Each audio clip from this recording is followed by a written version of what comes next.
We've gone and done it. Dropped a knee. Did it. Whoop, whoop, whoop. Show the ring. Come on.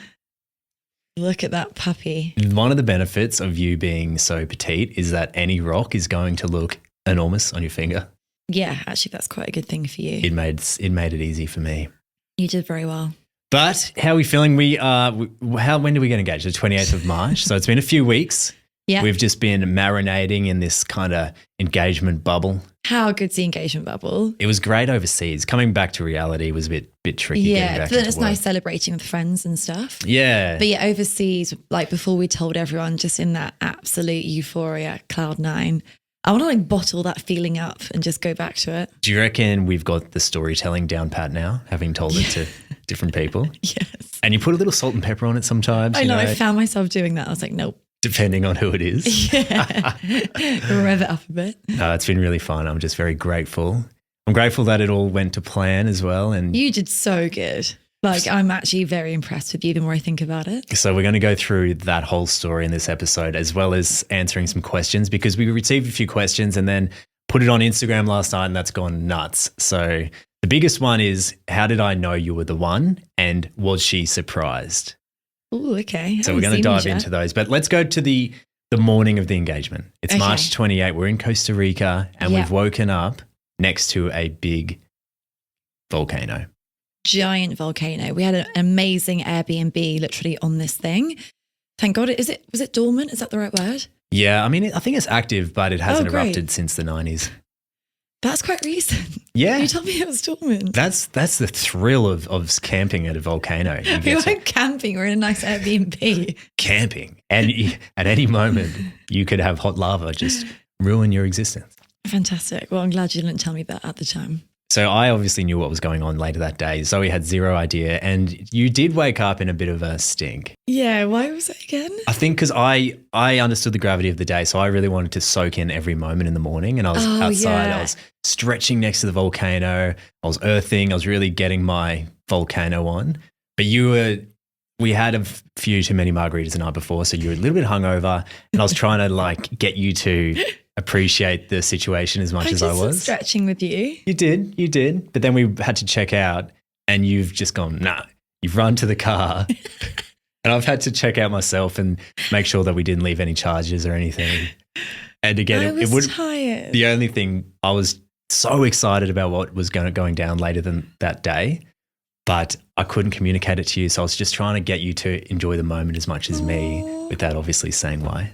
No, I did. I feel like when you said, let's really soak up this morning because we're not going to ever be on a volcano again, we did sit outside and, you know, we had a little stretch and it was nice. But yeah, I woke up a bit crabby. Yeah. So after that, we had a 3-hour road trip to the next accommodation, which is where this was going down. But the 3-hour road trip turned into 4.5 because we hit bad traffic. And Nick never really gets stressed about timings or traffic.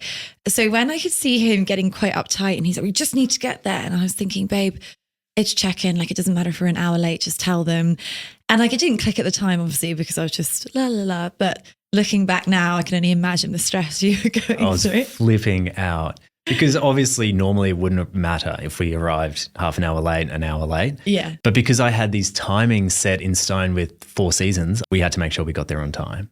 But I'm just oblivious. I'm in the front like, it'll be okay. Yeah, Zoe's full passenger princess. I had a nap. And I'm in the driver's seat just sweating bullets. One, because I've got a huge engagement ring in the back seat. And 2, because it is a little bit sketchy driving through Costa Rica if you're doing it for the first time. And 3, we were on the clock. Okay, so one of the biggest questions was, why Costa Rica? Like, Yes. what affiliation do you have? We didn't have any. This was our first time visiting there, but we had our friend's wedding in Mexico.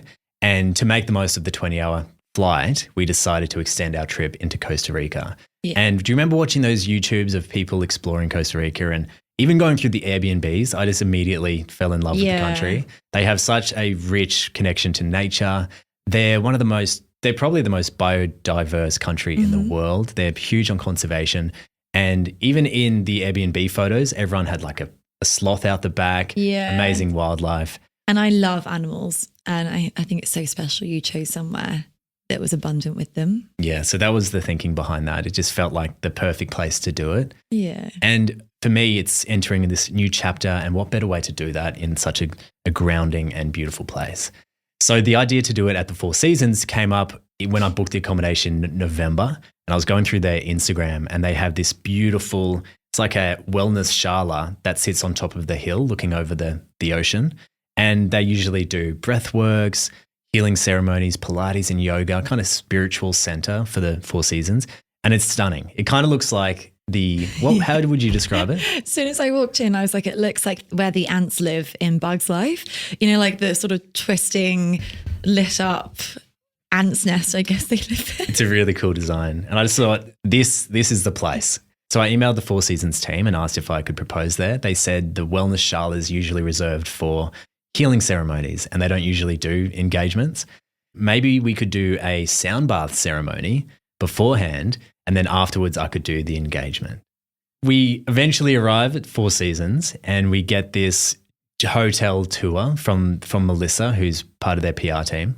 She was so lovely. Welcomed us with open arms, made us feel so excited and comfortable. I had no idea, obviously, it was about to happen, but everyone just seemed really excited. I was like, this vibe here is great. It's so hilarious that you didn't have any suspicions at this point, because I remember being so tense and nervous. And even when we pulled up our car, that we'd done all of these road trips in to the Four Seasons car park, which is this like very fancy, very beautiful hotel. Yeah. And we've got Macca's wrappers in the back seat. Our shit is everywhere. My bikini like drying in the back. Yeah, we basically open the doors and everything falls out of the car. And the Four Seasons team's just looking at us. I felt like I had biggest imposter syndrome at that point. Yeah, I know what you mean. I did too. I was like, I should have got changed. And add to that the nerves of the occasion. So she gives us a tour. You go to the bathroom at one point. Do you remember this? Yes. Melissa comes over to me and goes, Nick, we're all set. We're all set for the proposal. And the person doing the breathwork ceremony is actually an Australian guy called Daniel. So I'm like, perfect. That's great. It'll be someone we can talk to and be cool. If there's going to be someone there, I want it to be someone, lovely. So that all happens. And we have to get to the room and get ready quickly because this is all going down at 5 p.m. But the funniest bit was, and looking back now, I'm like, how didn't I clock that? When we were getting changed, because I thought we were just going to a sound healing and usually you're lying down. So I was just going to wear active wear and, be chilled. And Nick is putting on this quite nice outfit and he's like, oh, babe, I don't think it's really the active wear vibe. And I'm thinking, it's a sound bath. That's exactly what it is. And he's like, no, because we've got to get content. So maybe wear something a bit more elevated. And I just looked at you and I was like, you've never said that word in your life. And I was like, what does that even mean? And then you were like, oh, just wear something that's not active wear. So I put back on actually the clothes I travelled in, which was just a white linen set. It was horribly creased from the 4-hour car drive. So you were, bless you, like steaming it. And I was thinking, wow, he's really putting some effort into this while I was getting ready. But I thought it was just for the photos. I've never steamed anything with more focus. I was just like, come on. Because I knew that if that shirt was creased in the photos, I would hate it. Yeah. Hate it. Oh, thank you. Yeah. So still at this point, just got ready very quickly, a bit rushed. And we're going downstairs to hop into a golf cart to be taken to the Shala. Yeah, so we jump in this golf cart to head up the hill towards the Shala. Is it in your pocket at this point or the drone bag? It was in my camera bag. So the beauty of being a content creator and me and Zoe doing this together is it's not uncommon for me to have my camera wherever we go. Yeah. And Zoe's been beautifully trained to quickly come and take a photo. And the sound healing ceremony was the perfect excuse to set up the camera and start shooting. Did you suspect anything then? Well, no, because we do that all the time. I just thought that I would have known if you were nervous and going to propose because I feel like I know you so well. And because to me, you seem completely fine. I mean, it honestly didn't even cross my mind that it would happen at the breathwork, so at the sound bath. Are you a little bit sus of me now that I was able to hide that? Yeah. I was saying to the girls, it's like, I don't know if it's because he used to be an actor, but it was scarily good. So we've arrived at this wellness Shala and greeted by the lovely Daniel, who was doing a residency there as a sound healer. Mm-hmm. Turns out he's from Melbourne, the most lovely bloke. I just couldn't think of anyone better suited to share that moment with us. He had such a warm, welcoming, friendly energy. And I love that he was Australian because we hadn't really met any Aussies the whole trip. So it's kind of weird that the first one we meet is the one that's going to be there. I think he was the only Australian we met in Mexico and Costa Rica. Yeah. It was really special. He knew what was up, so he'd been clued on, and he was shooting me these looks like, what's going on? How Like, did I you not ready? see these? I'm always annoyed because I'm quite intuitive. But he was so sweet and just handled it so perfectly. Yeah. We lie down and we do this sound healing. I usually love these, and I can usually drop in really easily. My BPM probably went from 180 to 160. I genuinely don't know how you did that. Eyes closed in silence just before you're about to propose. How did you find it? Well, I went to like a new dimension. It was fantastic. I fully let go. Like the vibrations were out of this body. I got a bit emotional at one time. And then remember when he brought the really loud gong out and I like jumped out of my skin? Yeah. I went through, a big journey. I felt like I really enjoyed it, but Daniel said he was looking at me and he could tell my energy was quite nervous. And I'm there like drooling, fast asleep. So it finishes and Yep. you stand up and you're like floating and stumbling I'm around. so zen. And at this point, the sun was just setting. So the lights were really bright. It was just beautiful, but even more beautiful than when we first walked in. And yeah, I'm just floating around and you were like, oh, let's get just one more bit of content because the lights look really cool. And I was like, again, nothing out of the ordinary. Okay, where do you want me? Yeah.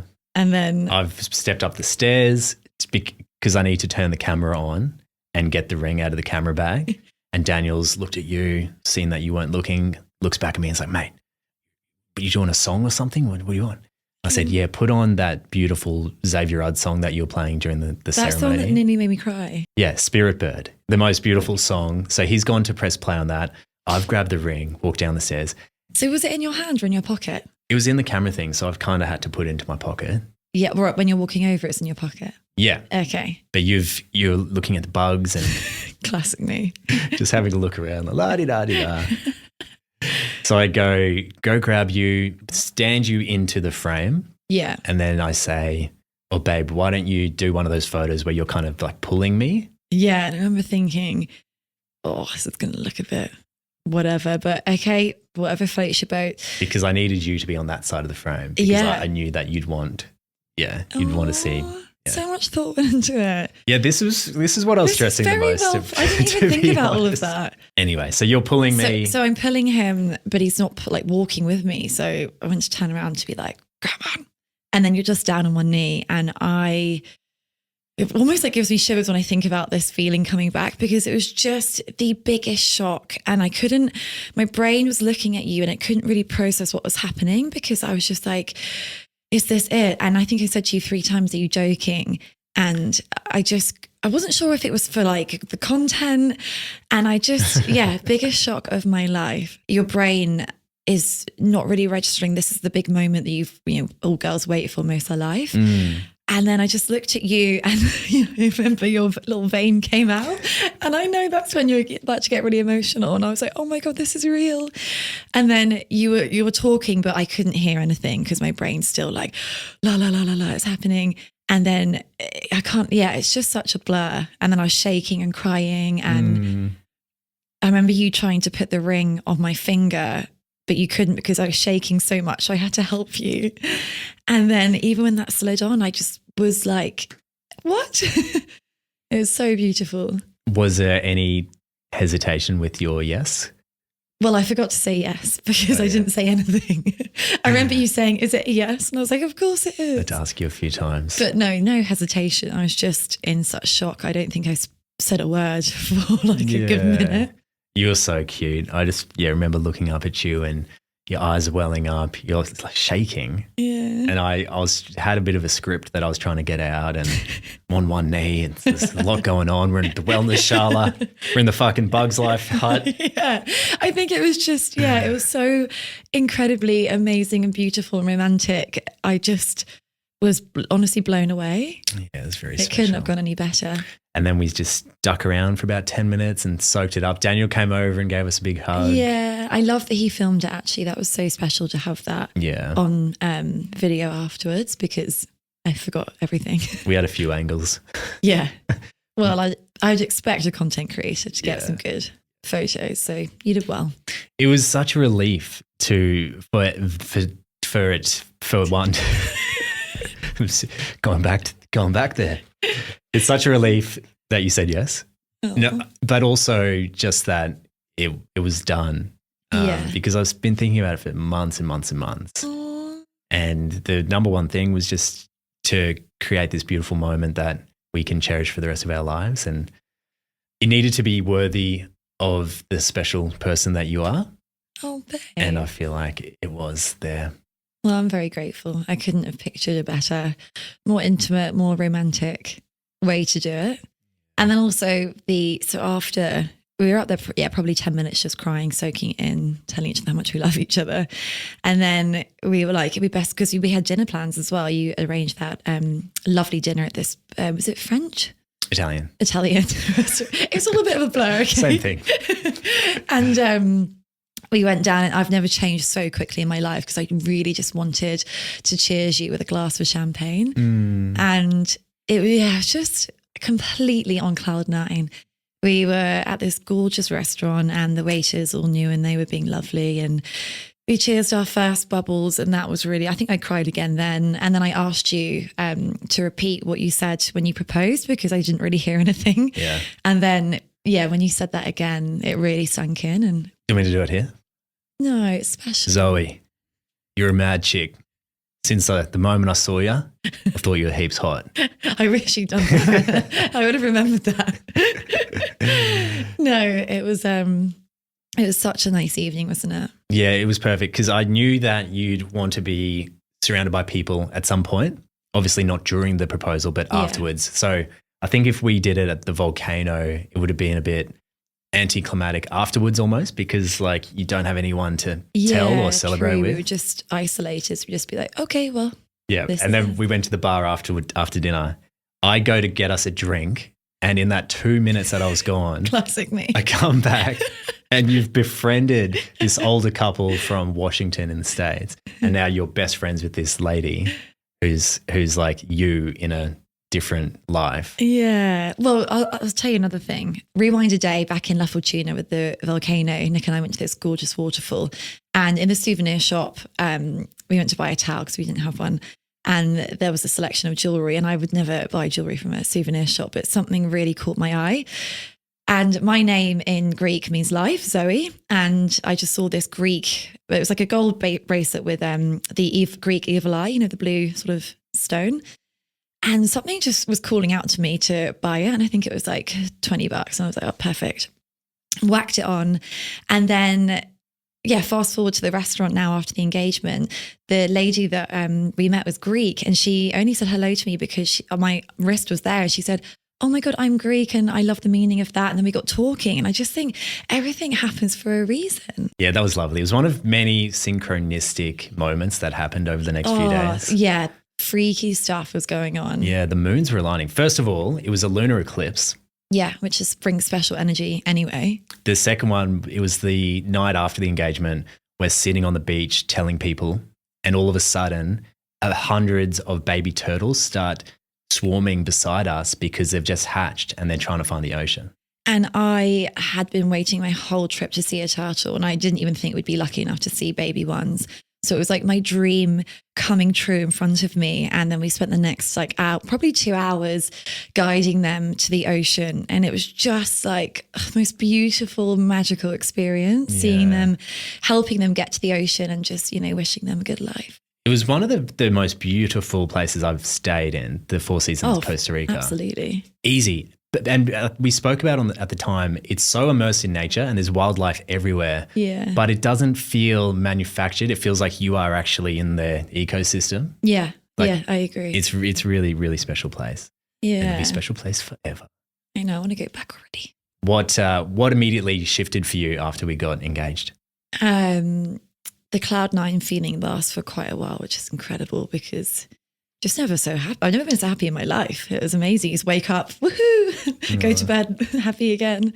I was so excited to tell our families. That was a big one. But we wanted to wait. I think we waited 24 hours before we told anyone, which was so nice because it meant you and I just had some time to just be with each other and enjoy it before all the questions and calls came in. But immediately after, I remember waking up actually the morning after, obviously a bit dusty. And I woke up before you, which never happens. And I just felt it on my finger because I wasn't sure if it was a dream.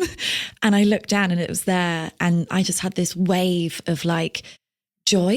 It's really hard to explain. And then I just grabbed you and I had to wake you up to have you be excited with me. It's 5:30 on holiday. Beyonce, wake up, it's real. And it was like being a kid at Christmas. I was just, I still am so happy. It's cool. Yeah, it still hasn't fully sunken in. No, I know. Because you've made this commitment to be with this person for life. Still call you my boyfriend. Yeah, I prefer fiance. You prefer boyfriend, don't you? Yeah. I just think it's a bit wordy. Maybe it's a bit feminine. Maybe. Fiance sounds feminine. Maybe, yeah. But it's been so lovely for me. As more time goes, it's just given this really nice sense of comfort. Yeah. Just to know that we have committed to each other now. And although we're usually quite secure in our relationship, it's really nice to know that whatever life throws our way, we're always going to be okay and we're always going to find a way. And that just brings a really nice sense of security. Yeah, I agree. I think this week when I was back at work, I just had this quiet sense of security and safety and that we'd become a family and, it was no longer me on my own. We were not one, but it was just such a nice feeling. Yeah. I've never felt so content in my life. So another question we had was, did I do the traditional thing and speak to your parents before? So I called Zoe's mum off your phone during the trip. I think you called my dad, didn't you? Well, your mum picked up. Oh, yeah, of course. And she expected to hear your voice. She heard my voice. And as soon as I said, hey, Diane, it's Nick, she was like, oh, hi, Nick. Oh, she sounded so scared. She was, panicking. She probably thought you'd had an accident or something. Yeah. I said, don't worry, Zoe's safe, but can I please speak to Richard? And we had this really lovely, albeit brief, conversation. Not a man of many words. Yeah, about requesting his blessing. It was really sweet. So when did you do it then? I did that on the trip when you were sleeping in one day. To be honest, I was more stressed about that than the proposal. What were you going to do if he said no? Look, I just would have to respect his wishes. Probably ghost you, get out of there, leave you sleeping by the volcano. Yeah, his dad's got my back. But when we when we called your mum back, which was Mother's Day. Yeah, that was special. It was so beautiful and a few tears there as well. Yeah. I think it was when you said, I can't wait to be part of the family. Or she said, I can't remember. And we were all just crying. Yeah. Oh, my heart. I think I said, you've done a great job raising your girl. That was it. Yeah. That really set her Really tugged on the heartstrings. You know what to say, don't you? Okay, so we're going to dive into the most popular listener questions. Before we do, I've noticed a bit of bling on your other hand. Oh, yes. Got bling on both hands now. So Withings were kind enough to send us their brand new Scanwatch Nova Brilliant, and it is quite brilliant. Yeah, I opted for the gold. So they call it a hybrid watch because it looks like a traditional watch, but it has the smart watch tech. Tracks your fitness, tracks your sleep, and you were saying it tracks your... Yeah, as a girl, I love being able to track my flow.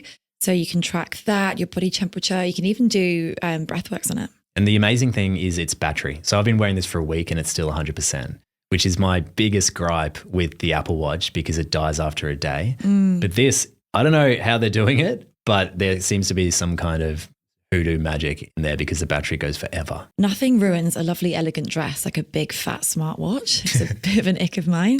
But it looks like a normal watch, a nice watch at that, and you're still getting all the data. Yeah, it's really beautiful and classy. So we're going to put the description in the link below if you want to check it out. Let's dive into the questions. Oh, okay. This one's for you. How and when did you know she was the one? That's a really good question. And I don't think there is a definitive moment. I think it's a feeling that evolves. I said in that spiel when I dropped an E that I knew you were the one in the moment I met you. Oh, I still can't remember. Thanks. Really glad it resonated. No, it's just from the emotion. And that is true. I think I just got this feeling immediately that you felt safe and you felt like home. But it's in those moments where you go away together. Sometimes it was even in the moments where we'd have a disagreement and the way we were able to resolve it, I was like, yeah, this is someone that I can build a life with. It's in the collection of moments, everyday moments throughout the day where you look at your person and you just think, wow, I just feel so happy and content with this person. We support each other. We help each other grow. We're spiritually aligned. Our values are aligned. And even when we talk about what future we want to create, it's so aligned down to the minute details. What dog we're getting. Yeah. So I think it's not a definitive moment. It's just a collection of things. And I don't think you can torture yourself to ask yourself your question if they're the one. I think you've got to allow yourself to feel it and trust your gut. It's not something that you can arrive at logically. It's a feeling in your gut. That's about all I've got to say on that. No, that's lovely. That's really cute. Question for you. If you had to describe the proposal in 3 words, what would they be? I would do adoration, elation, and secure. Okay. As in, like, they're the feelings I got. That's lovely. Elation. Well, I was just looking at you and I just adored you even more than I already did. And it was so cool. Was it because you were in a position of power? I was like submitting to you? Yeah. Because I got this puppy on my Okay, next one's for you. Were you nervous before popping the question? I wasn't nervous about whether you'd say yes or no. I wasn't nervous about that personal moment. I was nervous about getting it right logistically. And I was nervous about calling your folks, calling your parents. My folks. Yeah. Just because there were a lot of moving parts to get the timing right. And it was in a place that I hadn't been to. It was with people I hadn't met in person. So I think once we arrived on ground at the hotel, I was like, okay, I can relax now. Yeah, it's slightly. It's funny. So I was talking to the girls about engagements, and I think for you, you're lucky that you have content to fall back on. But most normal guys, if they suddenly book something a bit out there and they suddenly want to take photos, it's a bit of an idea of what might be coming. But you had it easy, I reckon. 100%. No, not easy. But I don't know how you'd film it otherwise. I don't know how, because guys would have to hide their phone, and that's what our friends Al did with Imi. Yeah. So unless you're hiding the phone, the minute you pull it out, dead giveaway. Yeah. We need to give you some more credit. The planning and the logistics, you will do quite well. Well, it's easy for you guys. You just get this beautiful fat ring and don't have to do anything. Moving on. But no, I love the tradition of the sacrifice you have to make, one, to buy the ring, but also planning the engagement, planning the process, the proposal. It signifies to me this lovely sacrifice which is required for the commitment that a marriage deserves. Yeah, that's so beautiful, babe. I'm grateful every time I retell the story and of how much thought and effort you put into it. Oh, thank you, babe. Next question. How did you celebrate afterwards? We got drunk. We did what I think most people would do, and we got a lovely bottle of champagne, and we had a cheers and a little cry and I want to go back. It was such a lovely evening. Just popping bottles. Had a great dinner. They brought over a lovely dessert that said happy engagement as well, which was cute. Yeah. Then we went to the bar afterwards and met that lovely couple from the US, and they bought us some drinks, and it was really fun to relive the moment just happened with them. And even though they were a bit older, we all just clicked, and I love things like that about holiday where you just meet people you wouldn't normally. Zoe always makes friends with people in the pool. This one time we were in South Africa and Zoe's gone over to this lovely couple. We made friends with them. We still follow them on Facebook. Yeah, the Scottish couple. Yeah, I love the Scottish couple. They're so lovely. They just got married, actually. Okay, next question is, she was wearing white. Is there any chance she was expecting it?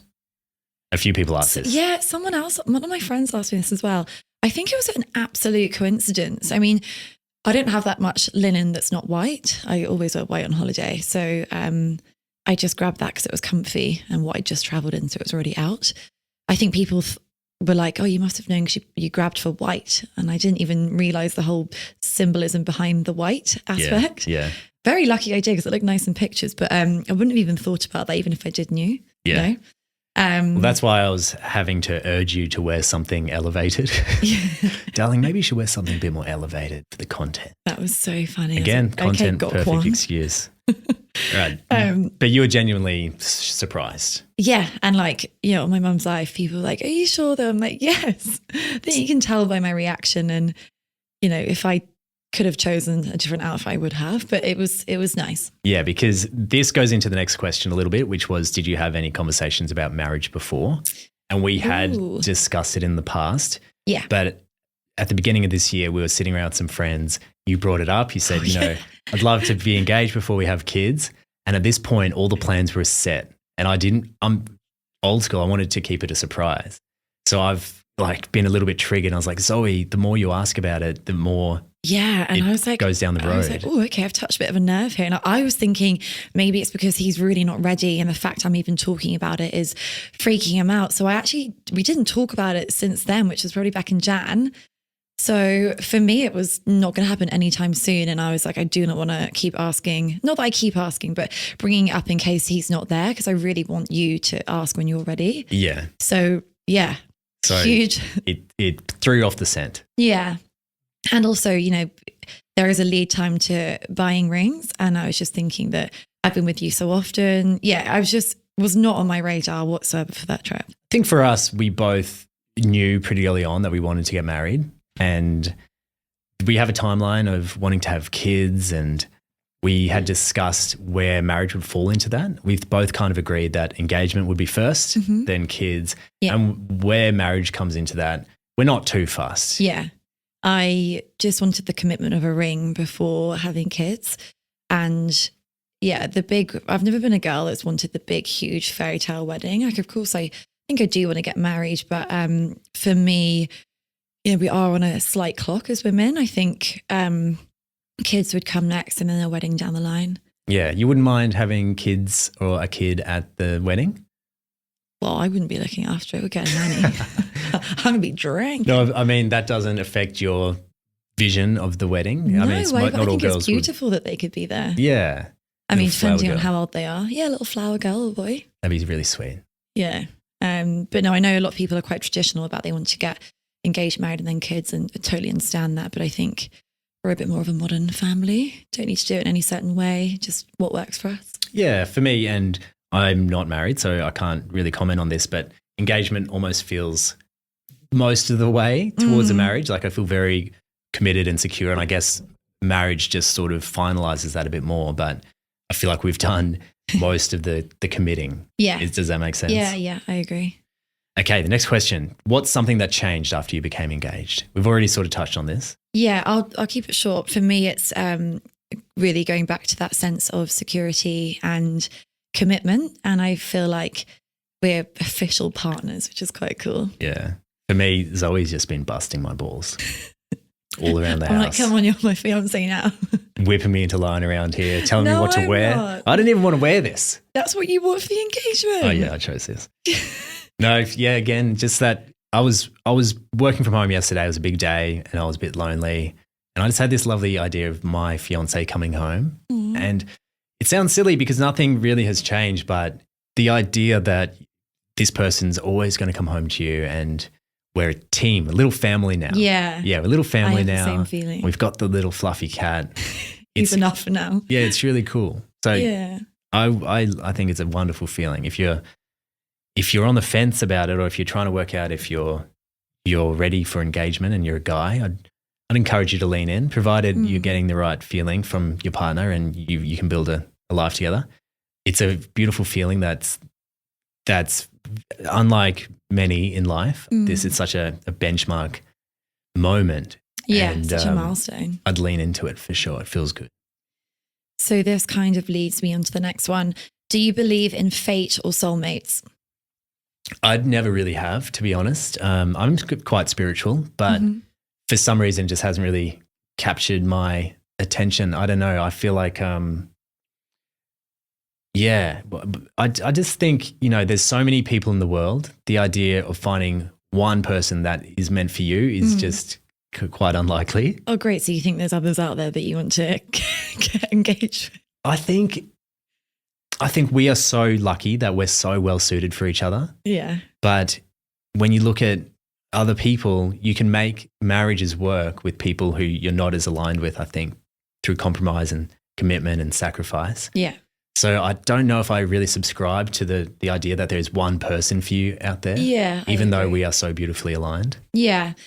Yeah, I know soulmates is quite a definitive word. I do agree with it in some way. Like I think we do have our, whether it's personal people, I do think you just know, like when we met, I just knew, and it's not something it's not tangible, it's not something you can explain, but I just had this feeling. And I believe in fate because I think everything does happen for a reason. And all the setbacks you have in life, all the breakups you have are all guiding you to finding your person. Yeah. So I believe in that aspect. I think we're quite aligned spiritually. We all we believe in the universe and that everything happens for a reason and that we're always being guided towards the highest good. Yeah. I guess I just haven't really thought too heavily on the soulmates thing, but we both agreed that we both had that feeling of knowing since pretty early on in dating. It was an ease and it was also a passion. So when you've got that comfort and that ease grouped with that electric passion, it's a really good sign. Yeah. You think? Yeah. What is your best advice to maintain a strong relationship? For me, it's be playful, be silly. Just because we're getting older doesn't mean everything needs to be so serious. And we're always teasing each other, play fighting, calling each other silly names, whatever we're doing. It's just, I think it comes down to how much fun you're having. Yeah. And it also diffuses conflict. So massively, because we just end up laughing at each other. Yeah. For anything stupid, we end up just laughing at each other. Yeah. I've been in relationships where there are such sore points that you can never talk about, but we don't really have those because if there is, we just poke fun at it or you bring it up. Yeah, we bring it up there in the moment and we have this look where like if we've had a bit of a serious disagreement, I just give you the look and then your mouth starts going up and then I do and we burst out laughing. Yeah. We're like, oh, we're silly. There's only been like one or two times where I've been that angry or that upset where the look hasn't worked. I know. And I'm like, fuck, what do I do now? So yeah, the joy and play is a huge one. And this goes if you're dating as well. If a guy asked advice going into a date and I just said, try and make her laugh. Yeah. If you can make a girl laugh on a date, you're doing a pretty good job, I think. And then they'll want to spend time with you. Yeah. Because it's the highest frequency emotion, joy. And when we're in those emotions, we're high vibing. It's a good place to be. So for me, the best advice to maintain a strong relationship is communication, I'd say. And I'm speaking for guys here because we're not as naturally gifted with communication. You've got to be able to soften and develop that emotional intelligence to be able to talk about your feelings. It doesn't mean you become a blabbering mess about every problem in your life to your girlfriend. You've got to really kind of be selective about what you talk about because you still need to make her feel safe. Yeah. But in saying that, if you've had a bad day, you've got to be able to vocalize that and tell her instead of just shutting down because that's just going to create this unspoken bubble of friction in your relationship.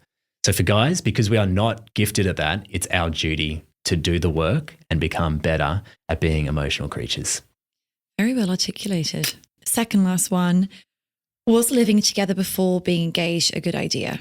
I think so. You want to be able to know that you can live with that person if you're going to commit to living with them for the rest of your life. Yeah, of course. How could you propose to someone that you don't live with? Because sometimes they say moving in makes or breaks a relationship. You might not know the person until you really live with them. 100%. When you're dating and you're going to each other's house, you're seeing each other at 4-hour bursts at a time. Yeah. So you're putting on your best front.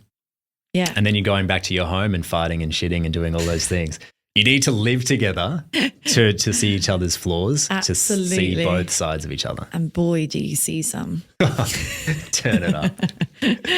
So yeah, we're big advocates for moving in together. We moved in pretty early as well. I think after 6 months. Was it 6 months? Yeah, bang on. So it was very quick and I was a bit nervous about it, but I also thought we were spending so much time at each other's houses, moving around all the time. I just thought it made sense and I'm glad that we took the plunge. Yeah, and we're old too. We were in our 30s. Speak for yourself. You're 30. Half a decade older than me, remember? I'm 4 years older than you. 5 in November. Whenever we're with people and they ask how old I am, Zoe always says I'm 37.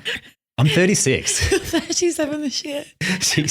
She likes to make it seem like I'm older. I like it that you're older though. I just like to, really stretch it. Because you got daddy issues? Nope.